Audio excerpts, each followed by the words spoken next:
Uh, yo, what's going on, baby? I'm back here with another one. My boy, Troy King. Had to do it again since the people liked it, the people loved it, they demanded it. What's going on, Troy? How's it going on, man? What's going on, baby? Just sitting here watching this movie called True Grit. True. Chilling. That's the fucking cowboy movie, ain't it? Yeah. That shit, hey, yeah. Well, about the little girl, right? Yeah. Is it good? Oh, that shit was hard as fuck. It was. Yeah. I knew it was because my mom liked watching these type of movies. And I was like, man, I could tell this a good ass movie. What's your favorite like genre a movie? You know what I'm saying? We're getting into boxing shit here in a little bit. Oh, it's good. Shit. Bro, I like a little wide variety of movies, but these cowboy movies, they don't be showing niggas no love. They get you out of here, bro. That's why I be watching them. If they Hey, gonna gun come you on. down, Hey, they gunning you that, down, that nigga. folks do not last in no cowboy movies except for Django and fucking what's that shit with Samuel L. Jackson? Hateful Eight. No, no, Yeah. The Hateful Eight. Yeah. something like that. Grateful, hateful, something. Hateful Eight. Yep, nigga. That shit right there. That shit good, nigga. Yeah, we ain't doing. I ain't doing shit though. I'm chilling. Nigga, you been in the, in the gym lately? Yeah, a little bit. I just been training some clients. I'm about to get real busy in the next new year. In the Also, new year coming up, I'm just chilling because I'm about to get real busy. you done with boxing? Oh no, no, no. Well, what's the I'm about plan to. for you, man? I ain't never asked you that. Oh shit, I'm just getting this last little bit of rest, and then I'm looking to get in there end of January, beginning of middle February, something like that. And we just gonna keep working, bro. I'm about to go on a last little run and then just chill. I gotta ask you, man. When you fight, do you got the garlic butter gloves on? No, I ain't took it that Ah, far come on, yet. bro. You tripping? I ain't Come took it on, that man. far You yet, branded, bro. baby. You gotta be branding that shit now. I know, bro. I'm gonna get it on. I just haven't took it that far. I'm telling you, bro. When people see that shit, they say, like, why his shit say garlic butter for? And you go back and get a research and come up on YouTube. Ah, okay. Yeah, they gonna be that shit gonna be hard. I just ain't go the way into it because when I be going to Mexico, blood, I'll just be going down there to get somebody out of there. For all the people that don't know, where that shit come from, man? Why did you say that shit out of all shit to say? Cause like when you be in art, I'll give you a little side story just about Akron or whatever. So like when you coming up in Akron, like the slang is kind of like Bay slang, but it's not. Like if it's something close to a word, we'll just say that word. Like if you see or just say you talking to your homie and you about to go deal with a chick and you be like, hey, instead of saying you know how they call a condom a glove, you be like, hey man, you got some weird. Just be like, hey man, you got some of them glovekins?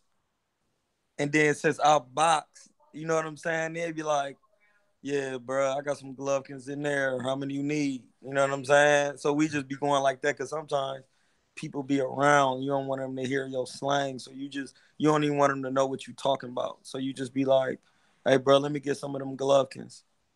I feel you here, yeah. Yeah, so they just be saying little shit like that. You just sometimes you just change the beginning of the letter of a word, and Oh, then that, yeah. I buy a lot of weed, so I mean, I talk on the phone, so you got to say a little different shit now. yeah, yeah, you got to be like saying Out different shit. out in Cali, it's probably different now, but shit, around here where I live at, yeah, it's still illegal. You know what I'm saying? Yeah, so you got to be different. So I was walking, and we was in Vegas, and that nigga Ego was taping us, and we was walking. We was like, man, we the Suicide Squad, because my manager Weezy had the purple hair. Then it was me, Aaron, and then we were just walking and talking and shit. And he was like, Golovkin about to fight Danny Jacobs, and I'm like, yeah, man, it's gonna be a tough little fight, but you know, if Golovkin don't, you know how they be like in boxing, man. You be like, he chopped his ass up. Well, you know how you go to Benihana's and they chop up the food right there in front of you, then they throw it with the garlic butter Top that motherfucker. up. So instead of saying he gonna get his ass chopped up, I said, hey, if that nigga Triple G don't be careful, they gonna be putting some garlic butter on his ass. Pause. That And the shit. niggas was like, garlic butter. But since I'm on tape, I explained it so niggas know what that at that point niggas knew what it was because I kind of like, you know what I mean? We're gonna be taking his ass to Benihana's and putting garlic butter on him. And then niggas were like, oh yeah, because when you go, they chop the shit up and they throw that mean you done. So Yeah, then we got a couple of them. We just be saying like getting your pack busted. You know how when you in the streets and you sell that little, I know it. yeah, Big you shout out bust that pack to open, you got to test it before you get it to the custies. big shout out to motherfucking Boxing Ego, man. Y'all go follow his page too if you ain't already following him. But big shout out to the homie, man. He do a lot of good work out here, bro. Yeah, man, we got to make sure we get Mike Gross How on the did top you of the stage. how did you meet? How did y'all like link up? Like when how did that bond come about? Shit, I just started like hitting him up on. I started following him on IG first, and then like niggas would be commenting, and then I would be commenting in the comments, and niggas would be trying to argue with me, but I wouldn't even be coming. Like I would just say my little piece, then he'll start hitting me in my DM like, man, you got these niggas in their feelings. So I was like, oh, I do, and then he just started hitting me. And then I guess he seen some footage of me and was like, hey man, I'm gonna do a little thing on you, get your followers up. And then he would just put a little video out of me with them ropes. And then he was like, damn, this nigga Troy just fast as hell. And then I was always on the boxing voice doing shit with Lukey. And I was the nigga, this was years ago. I was saying niggas want to get smoked. I was saying that years ago on the boxing voice when nobody was saying talking about getting smoked or and they don't even saying right. Nigga, I want all the smoke. No, you don't want smoke. That's not you supposed to give smoke. You don't say Hey, I want all the I smoke. never understood that shit, man. You want some smoke? Yeah, I don't really want to smoke, nigga. I give some Yeah, out there, but I ain't. yeah, like that's what I'm Yeah, saying. Niggas be hell getting the slang and just trying to know. I don't want all the smoke. No, you don't.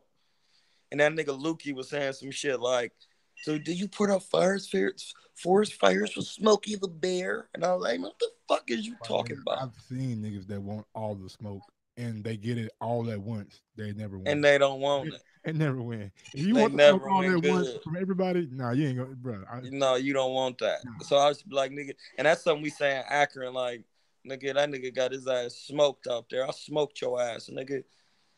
Nigga, I hit you with that smoke, nigga. Don't. That mean you got hit so fucking hard. And what happened when you inhale smoke? You be coughing it, trying to get your air and shit, holding your chest, walking like that. That's why you don't want that. That's why I'll be saying that shit. Absolutely, absolutely, man. Let me go ahead and get us a boxing. I actually interviewed Virgil Hunter. Maybe it was Thursday, no Friday, maybe or Wednesday. I don't know. Mm-hmm. One day last week, and he was like, there's no chance that Andre Ward. Well, he didn't say no chance. He was like how he doubts that Andre Ward is gonna come back and fight, but he did say that he gets the itch.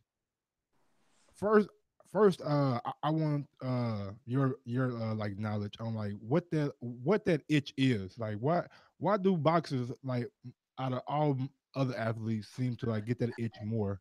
And do you think Ward? Bruh, I already know what you asking.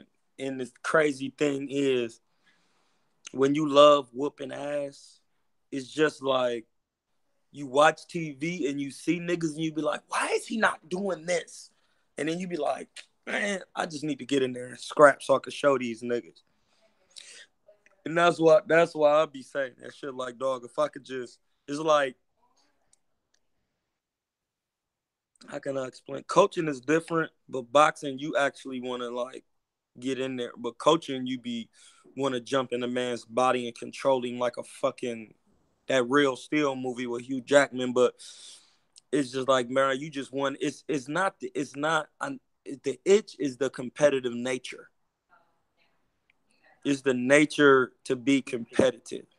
Okay, And alphas got that, bro. Like you just can't stop until somebody just probably just beat your ass. But you just want to get some work, bro. Like even when I fight, like the whole time I haven't been fighting, bro, I was like damn near breaking down to tears because I just wanted to fight. And mm, I felt that it was taken away from me due to my own, like, just my own thirst to always want to try to get in there when I should have been just chilling and taking my time. But at the same time, bro, it's that competitive nature. I've always been an extra competitive person, but not like overly competitive when I'm competing against my own niggas. But I still, in my subconsciously, It ain't consciously. I always want to be the best. So when Absolutely. niggas be like, he know what he doing, bro. He's sweet. Absolutely. Absolutely. Now, do you think Ward should come back? If he find the right fight for the right amount of money, that's gonna get his spirits up to fighting at the level to where because somebody like Andre Ward, bro, when you've been the best for that long, unless it's like a challenge where Mikey Garcia taking where he feel like he taking on somebody who's really a threat. Cause you gotta remember when you sparred. Andre Ward has never been in like camps, I got but something for you. I got something for you right now, though. oh, go ahead. If he could come back and be the undisputed champion at cruiserweight, does that make it worth it if he takes on Usyk? Because right now, right now, technically, Usyk has not given up those belts yet. He still got them. Would that be? I don't think that's enough of a challenge for him.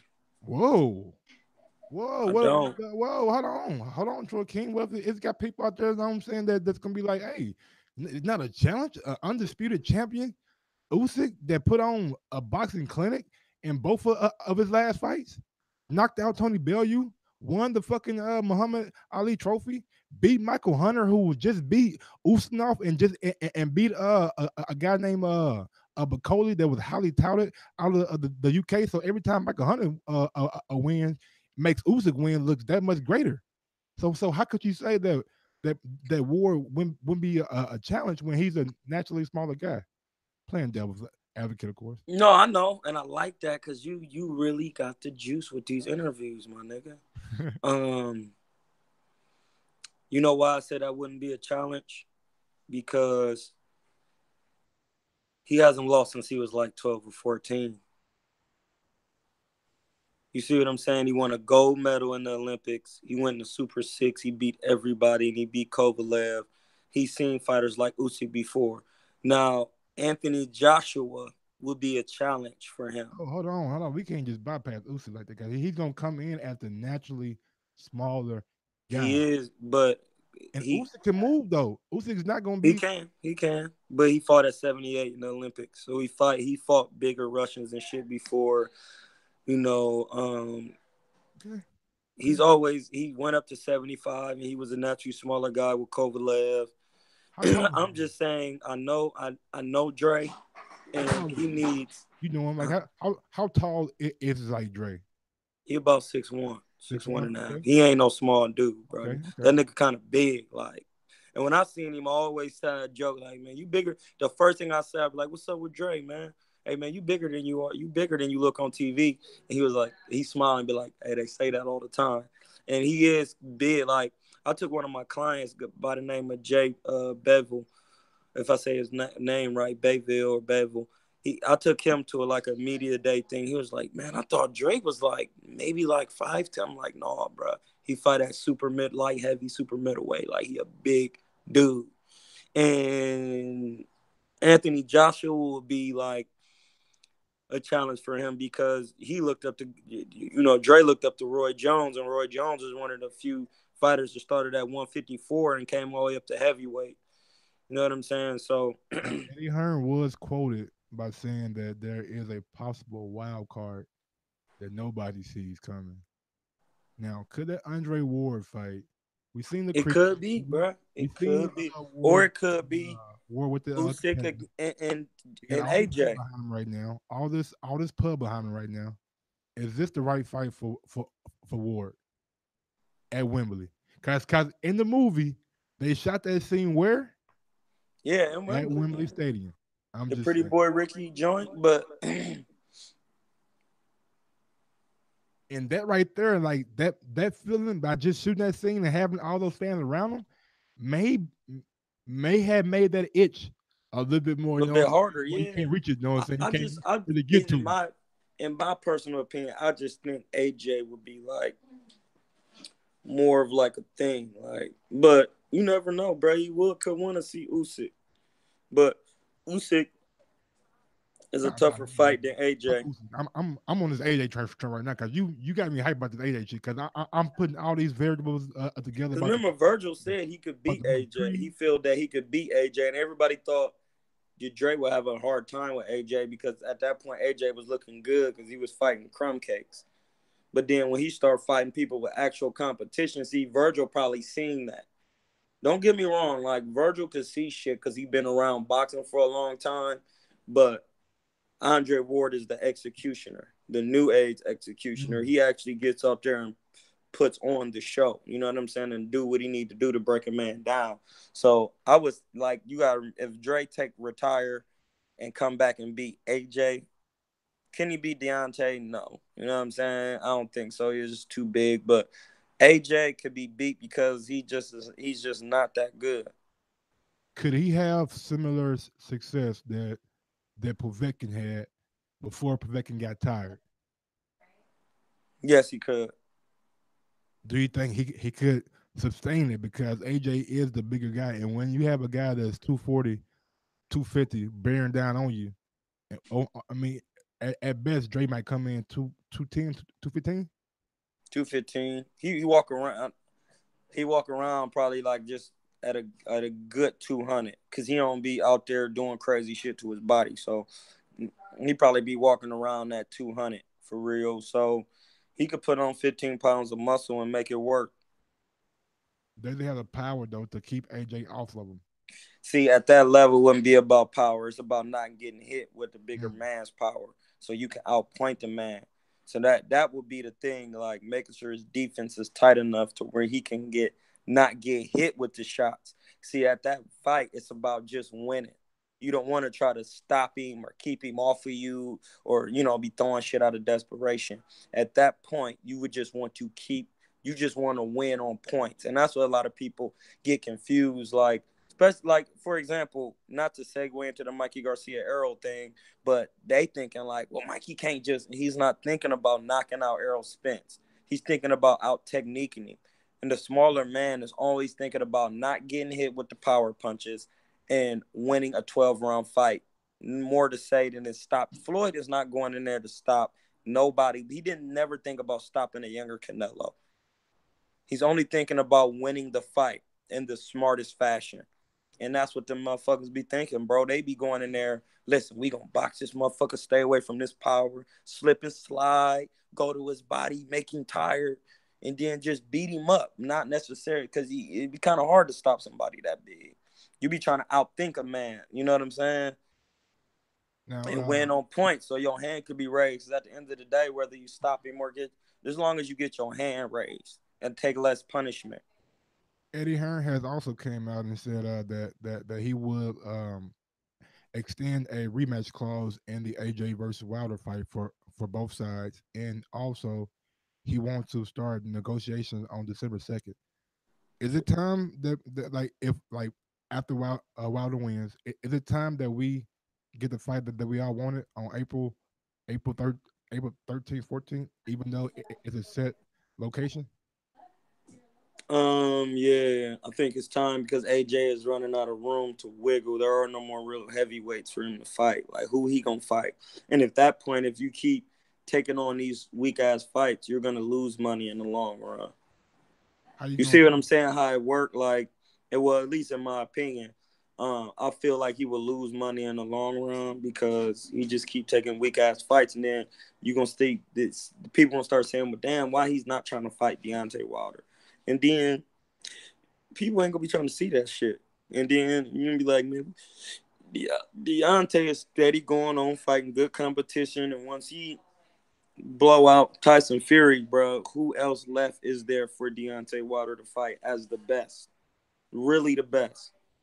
Dillian White and them type of no, like I totally agree. I totally agree. Did you so. by chance? Let's go ahead and get to this Mikey Garcia Errol Spence. But did you see the PBC kind of like rollout? Yeah, I seen it. What you think of it? Do you think it like pretty dope, pretty cool? Yeah, it was some good. It's some good cards on there, some good joints on there. What's the most? PBC ain't gonna let you down because they gonna put some fights together. You know what I'm saying? See, the thing is, we know they got a lot of stars, but You can't watch the stars fight every month. People don't. So you're gonna watch some of the low level guys, mid tier guys, not low level, but like the upper comings, the mid tier guys, the motherfuckers who just getting on the cusp of trying to get to the high level, and then you have every 4 to 6 months you're gonna get to elite level guys. And Earl that Spence, Earl Spence said, as long as I keep winning, Keith Thurman is gonna keep being injured. well now that don't even make sense because he about to fight Josecito. I I I totally I see that, but there is this thing out there to where people think that Keith Thurman just doesn't want that fight. It's not that Keith Thurman don't want to fight, but it's the same reason why Floyd just can't fight anybody. He needs to be paid a certain amount of money just to show up. And his partner that he's in there getting to work with needs to be able to bring in enough money so that he can get paid and the guy can get paid. If you only making 300,000, 500,000 a fight, and Keith Thurman's making millions of dollars fighting, like that's too big of a payment gap. And then people gonna say, well, no, that money don't mean no, it means everything. It's two things: is business and boxing. Ben Batista said that, But do you and think you the fight between those two would be a pay per view? So it will be like a lot of upside. yeah, but Earl Spence has to be on a level before because Keith Thurman been on a high level for a long time. But he's never been a pay per view star either. Yeah, I know, and I think the only reason they be Errol Spence is fighting pay per views because Mikey Garcia is coming to the table, and he has a huge Mexican fan base. So that lets you know you need the dance partner. You know what I'm saying? So Mikey Garcia is bringing in Matt, and if they fight in Vegas, you know what I'm saying? That's gonna bring in Mad Mex, you know what I mean? Then you got Earl Spence, who is in Texas. He from Texas. That brings in all the blacks and the Mexicans who are a fan of Earl Spence. And since he fought at Cowboy Stadium, they trying to market some of those people. And it just take like you say, it take a village to raise a child. It's the same way with the boxing, bro. It take a team. It takes a team, but it takes it takes a collective of demographics from different markets to try to build a boxer. Because that's why Floyd Mayweather would always come out with Justin Bieber. It's not that Floyd is coming out with Justin Bieber. Actually, Floyd is coming out with Justin Bieber. It's not Justin Bieber being with Floyd. Because Justin Bieber is known all over the world. Floyd ain't. Justin Bieber, Chili, 50 Cent. I mean, Floyd. Yeah, like you bringing a different fan base to, and that's when people don't realize Adrian Broner has done that too. He's came out with Kendrick Lamar and Thug, different type of people like that. People, whether you paying them people to bring you out or not, they in your pocket. And when you bring them to fights, people say, "Oh, damn, he could market himself. He know how to really put asses in them seats." Mikey Garcia puts asses in the seats. Earl Spence decently put, because Mikey Garcia fought in Texas before. You know what I'm saying? Before Earl fought in Texas. You know what I mean? So that's why that's going to be on pay-per-view, because it's Mikey and Earl. You know what I mean? That's just, in my opinion. I don't think Earl could do a pay-per-view by himself without Mikey. No, yeah. I think, that ain't shitting on him. That's just saying, like, you got to have a dance partner. Got to. But does the winner of this fight continue to do fights on pay-per-view? Just depend on who they fight next. What if now if Mikey wins, I think that makes him a bona fide superstar, and he's damn near. Listen, if Mikey win and Adrian Broner win, then Adrian Broner and Mikey might have to fight again in a fucking rematch on pay-per-view. Or Broner gonna have to fight, because once you come off a Pacquiao fight, bro, and you get paid that much money, Pacquiao is an icon like Floyd. Pacquiao is even bigger than Floyd because he got a country kind of behind it. So Pacquiao can sell out in Malaysia. He could sell out in fucking Macau, China, wherever. You know what I'm saying? Floyd could kind of do that, but it wouldn't be the same as Pacquiao. So I'm saying if they both win, then you can match up a Pacquiao, Mikey Garcia and Adrian Broner again. because he never stopped AB, and it was a tough fight. You know what I mean? Or you could put AB in there with Floyd, or you could put Mikey in there with Floyd. You know what I'm saying? Now, Adrian Broner says he's doing this for the hood. You know what I'm saying? He said y'all gave a nigga a chance to win 100 million. You think I'm bullshitting? Yeah, hey, is it? Are we still? All right, fool me once, shame on you. Fool me, can't get fooled again. Legendary line by George Bush. Can't get fooled again. Get on that horse, you better ride it. Feel me? Now, if are we believing this though? Are we believing Adrian Broner right now? Do we believe? I mean, we see him training right now. He in camp with Coach Cunningham, and they getting busy right now in November. So, are we? Yeah, Are we because to that believe fight, that? I mean, they fighting January 19th, I mean, bro. That shit is round the corner. Yeah.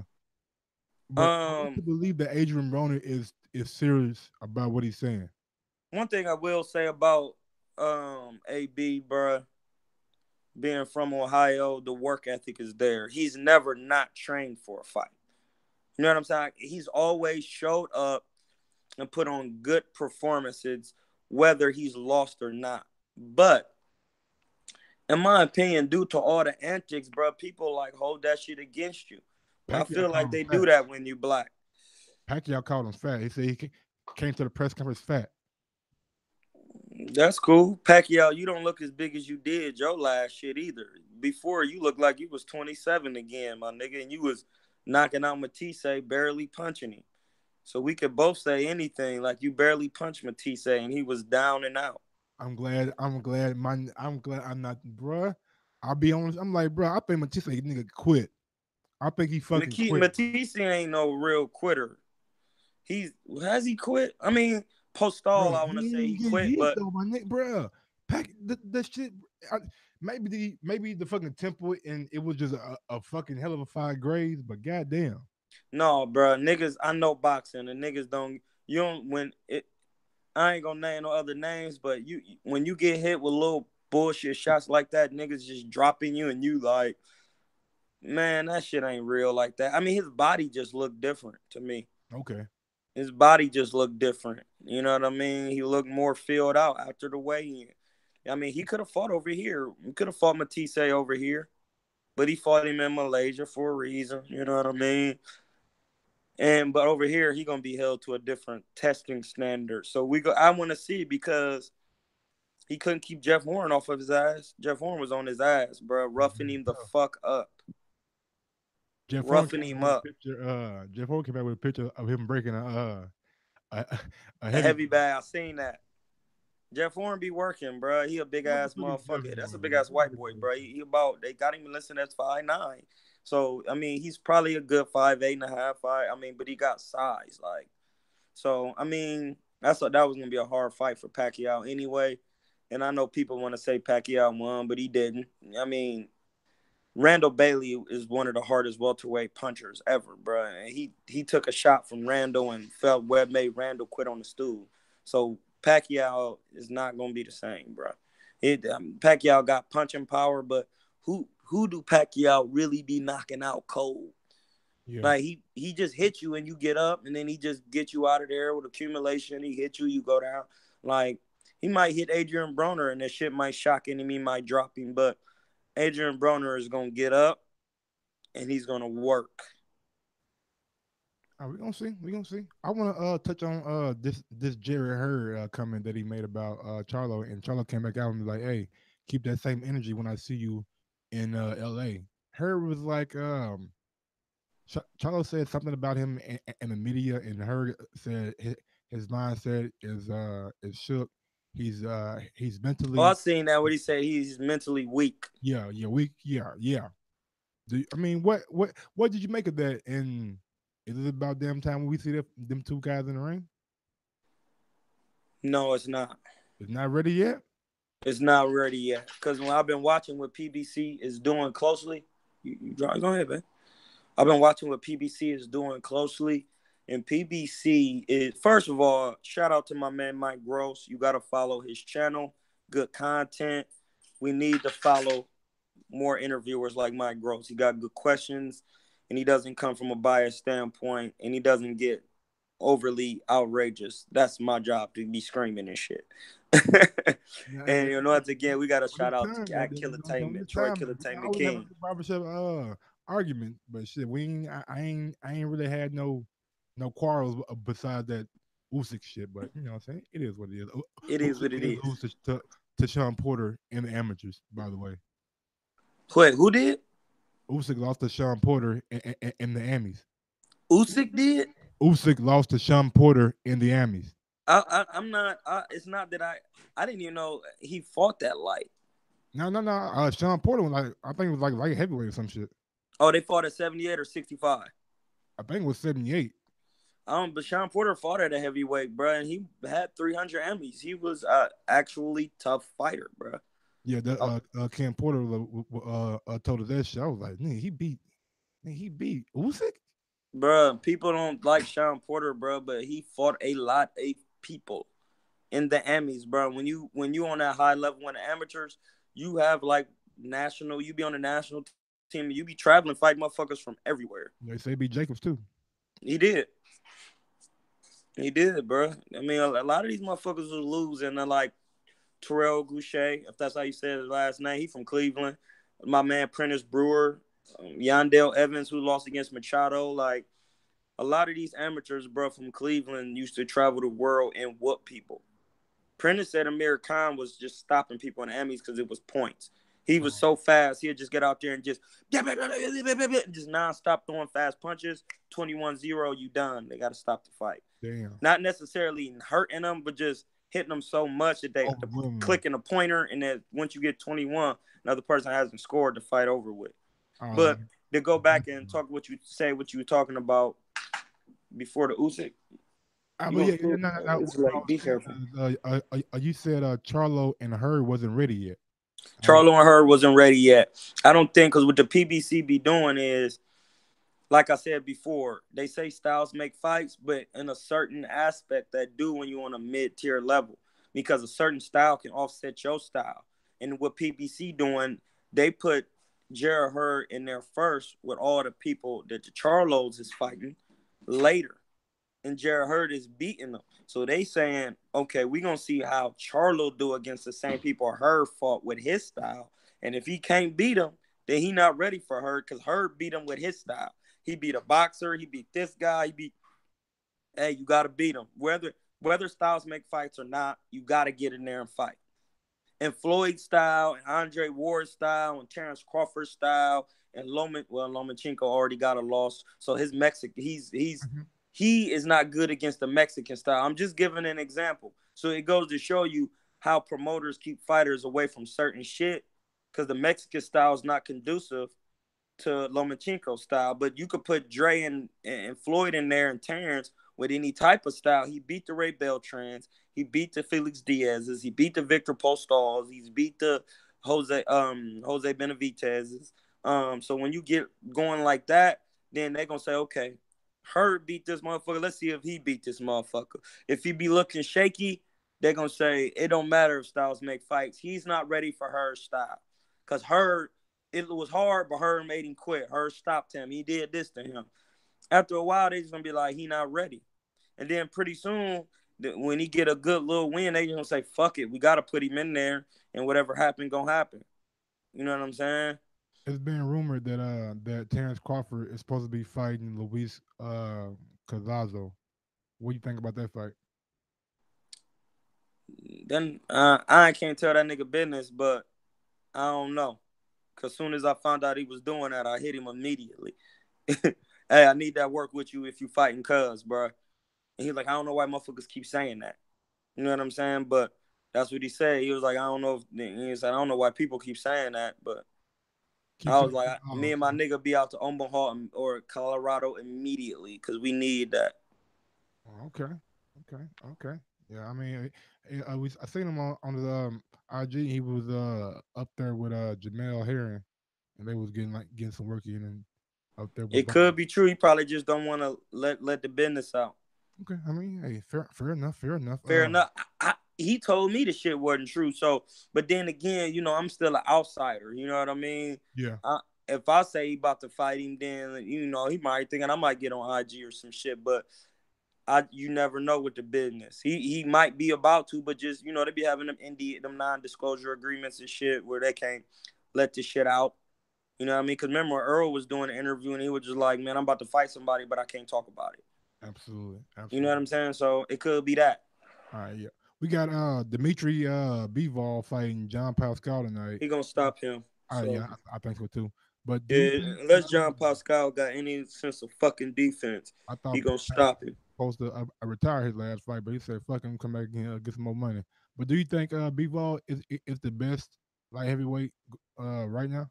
Or Virgil said he believes Badou Jack is. Badou Jack, I would say Badou Jack, and I would say Badou Jack. And when as long as Adonis Stevenson is healthy enough to throw that left, he's still the best. I'm sorry. Because him and Badou Jack fought to a draw, because that left is still can hurt you, bro. You have the way Badou Jack fought is weather the storm for 6 rounds, stay busy enough, and then when he start to tire out, then put on the pressure. But he's still hurting like 2 or 3 times, so that's what made it even. Because when you hurt somebody like that, it's an automatic. You automatically gonna win the round. The judges see it, so I could say like Badou Jack is the best, but until Adonis Stevenson has been beat, he's still one of the best, and I can't go against that. Absolutely. Well, shit. I mean, I wanted to actually hear about, you know what I'm saying, what kind of music, you know what I'm saying, you fucking like listening to, like what you know what I'm saying, bump on a regular basis. Shit, I'll be listening to Money Man for real. Who is that? Where you from? He kind of sound like Future. He an Atlanta nigga, but niggas be saying he sound like Future. But I listen to him so much. But he do got like a cadence, a nice cadence and a nice flow. And he got like I will let you hear him, but this shit be copyrighted and they be yeah. So listen to Money Man. No, he got a song called Exotic. He got a mad shit, bro. He got mad mixtapes. He came out with like he don't be writing nothing. He said when he go in the booth and do a mixtape, he just finish it and the whole tape. He like that vibe, so he keep that vibe. And he finished the whole tape. He got a mixtape called 6 Hours. He got one called 6 Hours 2. He got some shit called No Promo. He got some shit called man, he got mad mixtapes, bro. Just look up Money Man, listen to his shit. He got a nice little flow. He be kind of rapping fast, and he be talking about chiefing and just a whole bunch of tech shit and how he be getting money. It's shit hard though. He be on some shit. Give me Troy King top 5 of all time and top 5 right now. Top 5 of all time? Yeah, man. Your MCs you like, bro? I'll give you mine right quick, you know what I'm saying? Go ahead, give me yours first. Give me Jay. That's my first one too. Tupac gonna be in that bitch. Tupac gonna be in there. T.I. gonna be in that bitch. T.I. he could be in there. Jeezy gonna be in that bitch. Who? Jeezy. Jeezy. And 5 is tough. 5 is tough because you don't want to leave niggas out. I don't want to leave nobody out, but I gotta leave niggas out. Top 5 of all time. Give me some of that 50 Cent in that bitch, bro. Fuck it. I'm gonna go with Jay number 1. Nah, fuck that. Take 50 out, nigga. Give me DMX in that motherfucker. No, DMX? That's my nigga. DMX is pretty tough. That's my dude, bro. Bro, it's just not fair to go because niggas be in different eras, bro. Because Rakim was so hard, bro. I ain't but 30, you know what I'm saying? So I don't really. How old are you, bro? I'm 30. My shit limited, man. My shit limited. Oh, fuck, you young as fuck. My shit limited, man. You know what I'm saying? I like, nigga. Yeah, bro, Rakim. Even though Rakim was in 88. Nah, too thick. That was my shit. Yeah, like Cash, like Lil Wayne has to be in there, bro. Yeah, I've heard Lil Wayne from. Yeah, Lil Wayne gonna be in there over DMX. I ain't gonna lie to you. Over time, because Lil Wayne came out in 94, bro. I was 14, bro. And then all them times going, man, Lil Wayne has like longevity. It's a lot of niggas, bro, with longevity. I bought the hot when I was 12 years old. Nigga Snoop. Nigga, the motherfucking Drake. Well, I don't like Drake. Drake was a producer. Yeah. Motherfucking dog is so many niggas. Biggie, Jay. Man, I like Dipset just as a collective group. Dipset was my niggas. Santana a beast, man. Yeah, down south you got Outkast, you got motherfucking a Goody Mob, nigga. You got fucking my shit out of Texas. T.I., nigga, the Dungeon Family, all them niggas. Who else? Then you come over, you got Scarface, the whole Rap-A-Lot niggas, Pimp C, UGK. Then you go by to Louisiana, you got No Limit, nigga. You got Mystical, you got Master P. Master P is one of the realest niggas ever to live, bro. He literally put on every nigga he ever knew, whether he could rap or not. Master P was the first nigga with shoes. He played on an NBA squad, nigga. Tell them. Listen, you can't get on an NBA team unless you really got some type of skill. And he got in the game. And he got in the game and scored. He played for Charlotte, bro. Come on, man. Master P was the first nigga with shoes, and he literally put on every man that he came across, bro. And then when niggas question him about putting on Snoop, hey, bro, what you gonna do, bro? I'm P. I'm from New Orleans, bro. Then you got Baby and Cash Money. Well, hold on, nigga, this Master P shit, bro, real quick. This nigga, man, Master P, the only nigga to ever, in my opinion, that I know of, make a record company take an 80-20 split. He was the first niggas doing that. 80-20 split, my nigga. 80-20, bro. That's unheard of now. That's unheard. No, that's unheard of to these fuck niggas because they not know that these niggas don't know they worth out here, and that's what Joe Buttons be talking about all the time on his podcast when he be seeing these little niggas, and that's why Joe Buttons be burning bridges, but he could swim though. You see, it's okay to burn a bridge when you can swim, and Joe Buttons can swim, bro. He got he's a. It's okay to burn a bridge, nigga, when you got the people, bro. Yeah, the people, man. The people's here, the people gonna fuck with you, man. People gonna fuck with you. So that's what Joe Budden be trying to tell these niggas. Stop taking your deal and know they worth. These record companies need you. You can do this shit by yourself. Don't sign your music to nothing. So that makes Master P one of the greatest. Then you come by the way of the West Coast, bro. You got LA niggas. Man, there's so many niggas in LA, bro. All the Snoop game, all them niggas.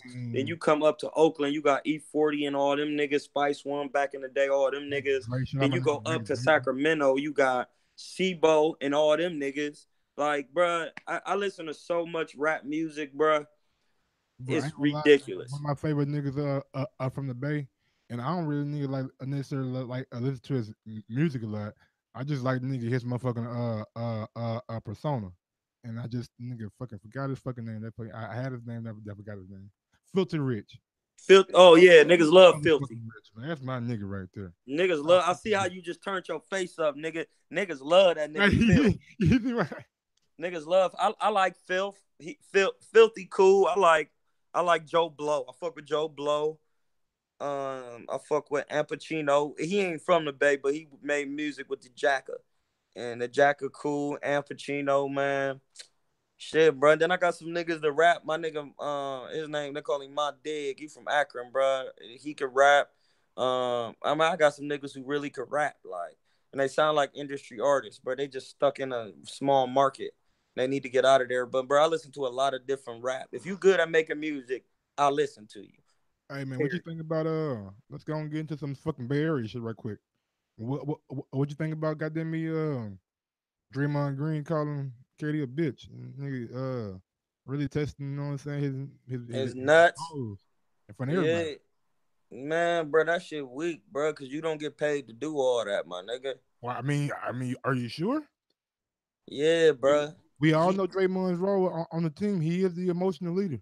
He do, but outspoken. He is, but the moment you take the rebound out of the man's hands and run down court and fall on the ground, and KD is saying, "Hey, bro, that's my job. That's not your job. Your job is emotion. So after I win the scoring bucket, you supposed to run over to me and be emotional. That's your job." It's But not your job to take the rebound with emotion, run down and lose the ball with emotion. but Draymond does it all the time. Draymond's probably the guy that brings the ball up the court the most. I know, but in the championship, like if he doing shit like that now, when the game is on the line, we don't need you doing that. So you got to know your role right now. You feel me? You it's reps. Everything is reps. If you get used to doing that bullshit, you gonna do that bullshit when the game is on the line. He never did that shit to Steph. Absolutely not. And that's what I'm saying. Like you listen, at this point, Draymond, when the cat when the Warriors first beat the Cavs, right? And Kyrie went out with the injury, I knew it was over. I'm like, unhealthy Kyrie, the not without Kyrie, they're not gonna be able to beat him. So they lost. The next year with a healthy Kyrie, I already knew what it was. I was like, a healthy Kyrie, they're gonna beat the Warriors. That's enough. They came back, they beat the. At that point, the Warriors knew we cannot fuck with them with LeBron James and Kyrie. We can't. I'm sorry. Nobody could guard Kyrie and nobody could guard LeBron. That's too much. Even for all our people. That's when they acquired KD. Niggas act like once you go out your way to get somebody else so you can win a ring, Draymond, you have to sit down, bro. That's common sense. We lost with you, bro. We can't fuck with these niggas without KD. And then when KD came, they won easy. Now, if you want to win again, you got to sit your ass down. That's it. You brought the nigga here. So why would you be calling him a bitch now? Because he said he don't know if he want to sign. Like, that's his prerogative, bro. He don't know. They asking him. He don't know, bro. He don't want to hold it in.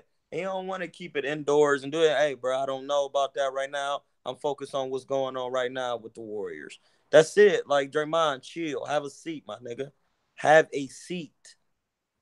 You're not, listen, I don't care how much he is the emotional leader. You're not the highest paid man. You like Otis from the Temptations. We know you put this together, but you're not the lead singer. If we being honest, if you had 5 niggas on the court right now, Draymond would not be on the court. He trash. No. Listen to what I'm saying. Still, Klay Thompson, Kevin Durant, Draymond Green, Boogie Cousins when he get back healthy. Draymond, he the 5th best player on the court, and it's not even close though. Like it's not even like Boogie Cousins is way better than the Draymond.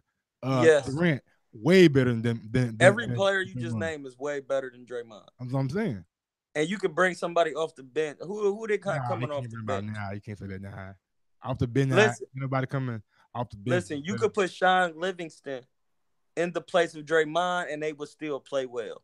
Maybe Andre, not Sean. No, I think Sean, because Sean is like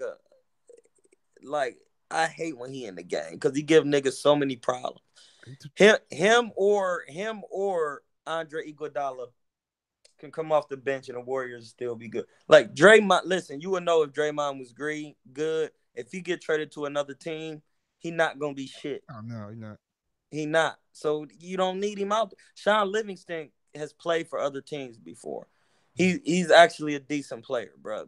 Even though he was supposed to be the man. He came out of high school. Bro, he definitely he was that nigga before before his knee injury. And then Andre Iguodala was the man at Arizona. I think he went to Arizona. He was the man at Philly too for a while. Yeah, he's been the man. So Draymond has never been the man nowhere. He was actually fat at Michigan State. Fat as fuck. Yeah, so I'm just calling a spade a spade. It's not I got nothing against Draymond, but hey, shout out to Draymond for getting his body right. You know what I'm saying? Yeah. I mean, shit, no nigga for real, bro. He was chubby as fuck. Nigga, he was, because I remember Udonis Haslem was like that until he went. I thought Draymond was gonna look how he look now back in Michigan. Yeah, no, I'm glad he got that shit together, but I just think that, man, you doing too much, dog, with KD, bro. KD, you can't. You doing that nigga get paid, bro. He get paid to do what he do. If you get paid to be the scorer of the squad and niggas not giving you the ball, I would be mad too, because that's what I get paid to do. Man, let's get into some motherfucking gangster shit. Niggas want to be gangster nowadays. They do. Gosh, you motherfucking 6ix9ine. See how it come falling down, blood? All fucking for you. Want to be tough, nigga. Real niggas I know ain't out here talking like this regular Bruh. and shit. Nah, niggas is that's what's crazy. I was seeing some shit where Fat Joe was telling him like, bruh, you need to chill because they out here looking for you. And see, this is where you running with niggas and you not a real nigga, whether you're Mexican, black, whatever, you running with black motherfuckers, bruh. You not black for real. They looking to bag everybody. Mm-hmm. Once you hanging with niggas, you a nigga, cause they don't like that. And then you the most vocal, you know, not being like then vocal, you just out here running your mouth, bro. Let the music like speak. Vocal as in talking too, but like vocal as being like the fucking spotlight. Like you are that guy. Yeah, I know what you talking about, and that's the dumbest shit. You're supposed to let the music speak, bro. Chill. But now it's okay to be a little controversial, but dog, he just be doing too much. It's a probation of a violation, so he gonna do jail time anyway. But he looking at some real deal shit, like 25 plus years. You know what I'm saying, like minimum.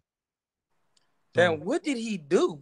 I think it's like, you having guns in like New York. You know what I'm saying, having a weapon charge and having like intimidating with a weapon. Then like.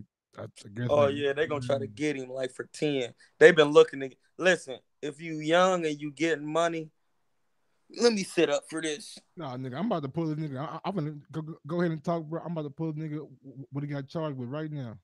Listen, you young rap niggas, when you out here making your music, if you making money and you young, it's only a matter of time for the white man come to bring your castle down. So you need to be moving a little bit lighter, dummies.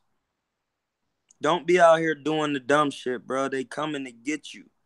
They not here to fucking play with y'all, man.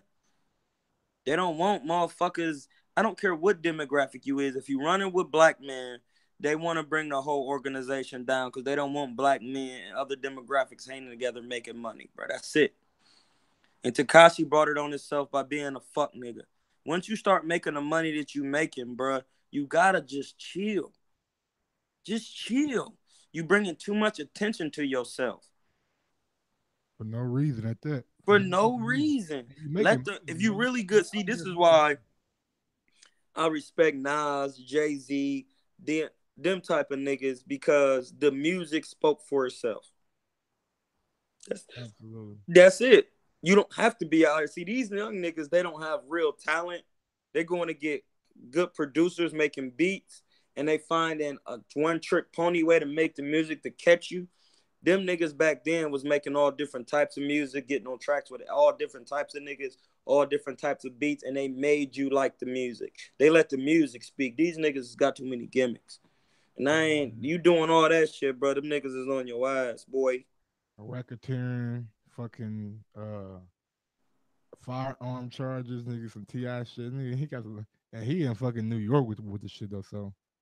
Oh yeah, them niggas don't play. They gun laws is strict. 32 years to life. Sad, man. Sad, man. And I mean, I ain't really, you know what I'm saying, listen to his music, but he had a following, so I mean, his music could be that bad. So just sad, bro. Like, you motherfucker out here perpetrating the fucking fraud. You know what I'm saying, nigga? Well, I mean, was he really with the shit, or was he? Huh? Was he really with them shits, or he wasn't really doing shit? Bruh.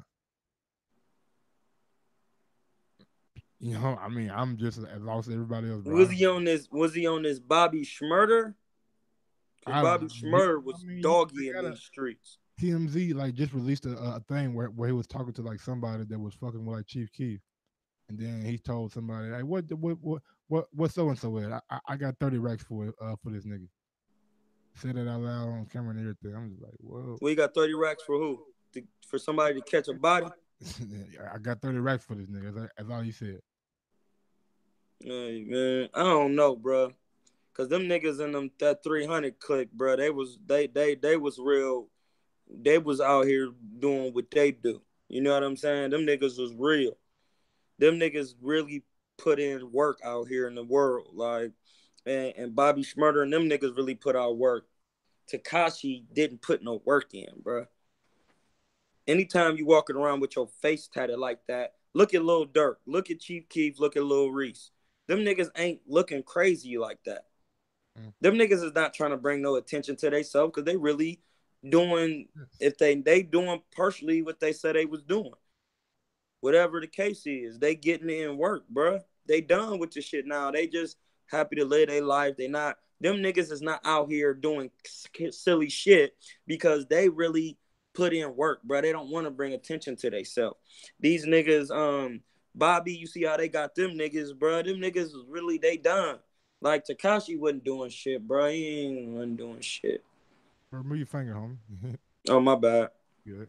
Hey, last thing before we're gonna wrap it up. What is one fight that Troy King wants to see in 2019?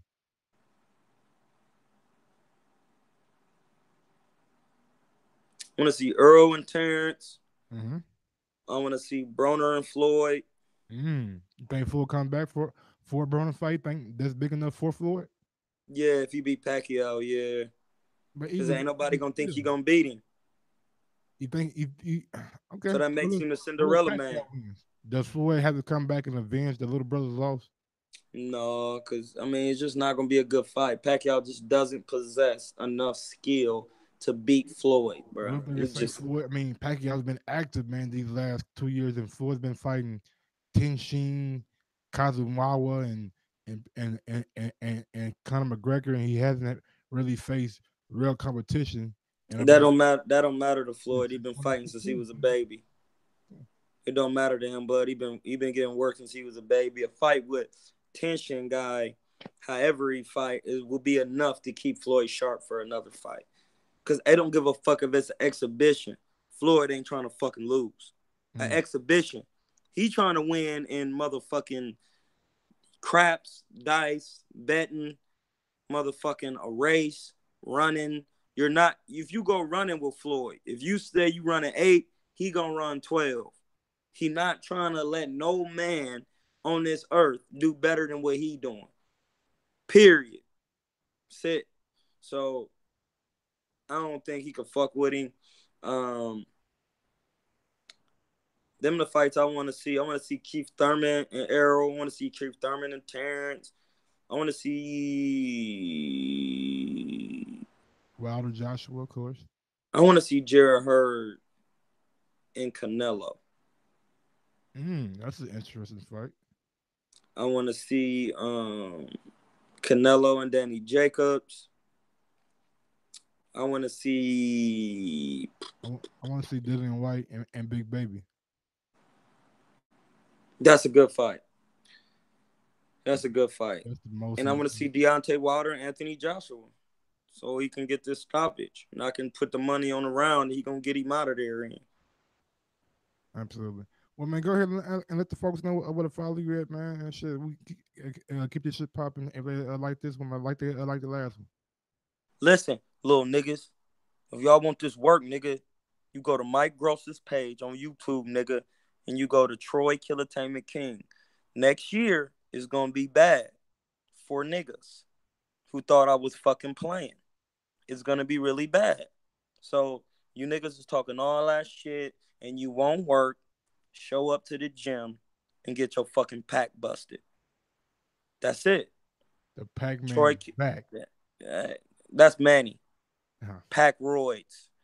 I am the pack buster. Pack buster. I bust the pack open before I give it to the connect. You got to roll it on the gums. You know what I'm saying? Make sure the product is nice and potent. And you know what? That's another conversation. Because we giving that blue magic. Cuervo. Cuerno. Like, you know how to say Jose Cuervo? Like the drink is Cuerno. Cuerno, the Chino. De Chivo. De Chivo. Yeah, so it's like Cuerno and then De, which is D-E, and Chivo. C-H-I-V-O. Cuerno de Chivo. Cuerno de Chivo. And that's that. Rah, rah, rah. I seen you coming out the store the other day, old man Willis. I almost. Remember that nigga said that all about the Benjamins? Yeah. But man, there y'all have it, man. Another one with Troy King, man. My God, man. Shout out to him, man, for again giving me this great opportunity to interview him, man. Big ups, bro. Big up, bro. We gonna be doing this shit at least once a week. Where these niggas get these views up. Cause niggas don't be asking good ass questions on here, and they just be saying silly shit Like over and over it again. just don't. It's not like boxing conducive. Like so, for example, you know how to segue into a good conversation of boxing, and on top of that, you know how to play devil's advocate or give your objective opinion, and that's what makes a good interviewer. Content, able to step on the other side and look at multiple angles, and then be able to veer off and talk about other shit. So we got to do this at least once a week. Absolutely, man. Absolutely, man. I'm definitely down for it, brother. Thank you, man, for your time. All right, man. Shout out to Mike Gross, man. We out here. Peace.